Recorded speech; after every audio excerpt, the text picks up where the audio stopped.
The cost of college has really skyrocketed in recent years, and so it's important to start saving early. My name is Melinda Parks. I'm a principal at Free State Advisors, a financial advisory practice in Overland Park, Kansas. There are two basic types of education savings account, a 529 plan and a Coverdell education savings account. Because of the limits in contributions to the Coverdell account at $2,000, we really think that the 529 is much more favorable, and today's comments will be exclusively focused on that. A 529 is a tax-advantaged savings plan to encourage saving for future education costs. Plans are structured by the states, but you're not required to choose the plan that's in the state where you live. Kansas has two plans, Learning Quest, managed directly by American Century, and the Schwab 529, which is through Schwab, but the back end is also American Century. Missouri's plan is called the MOST. It's managed by a Census college savings plan. So how does a 529 work? A 529 plan is set up for a beneficiary, that is the person who will receive and use the funds for a future education endeavor. A beneficiary can have multiple 529 plans.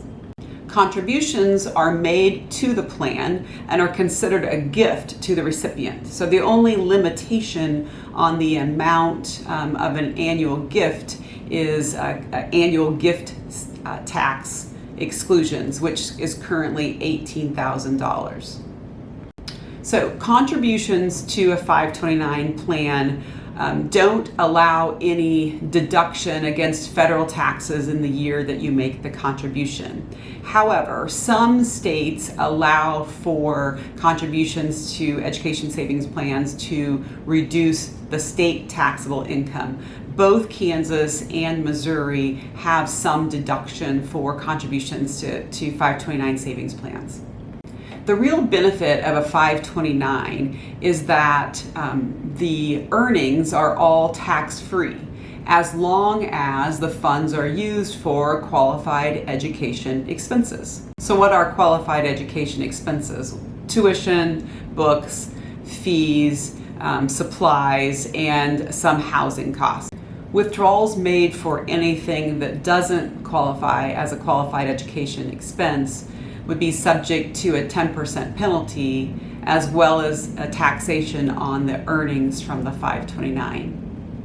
The main point of the 529 is that by making contributions early and letting them grow, it can accumulate to a significant amount of money later. When my daughter left for college, her 529 balance was half money we had put in and half earnings that had grown. Now for reasonable questions. What happens if my child doesn't go to school, doesn't go to college? I mean, they're young when you start saving. You don't really know for sure if they're college bound. Remember that 529 funds can be used for K through 12 private education as well.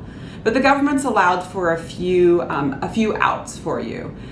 Funds can be transferred to another beneficiary in the same family. So if you have more than one child, you can transfer funds between your children. You can transfer to a grandchild, niece, nephew, another family member. Or the funds can be withdrawn with a penalty. So what happens if you have money left after college? And maybe your kiddo will do a master's degree or other advanced degree, and they could use the funds there.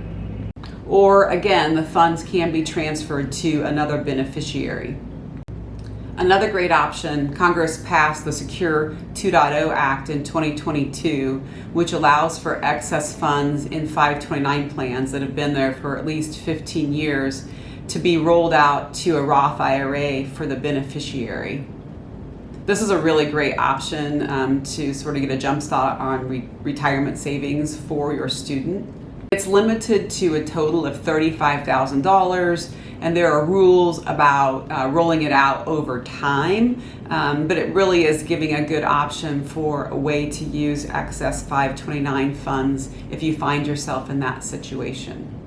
I hope this informational topic has been helpful for you.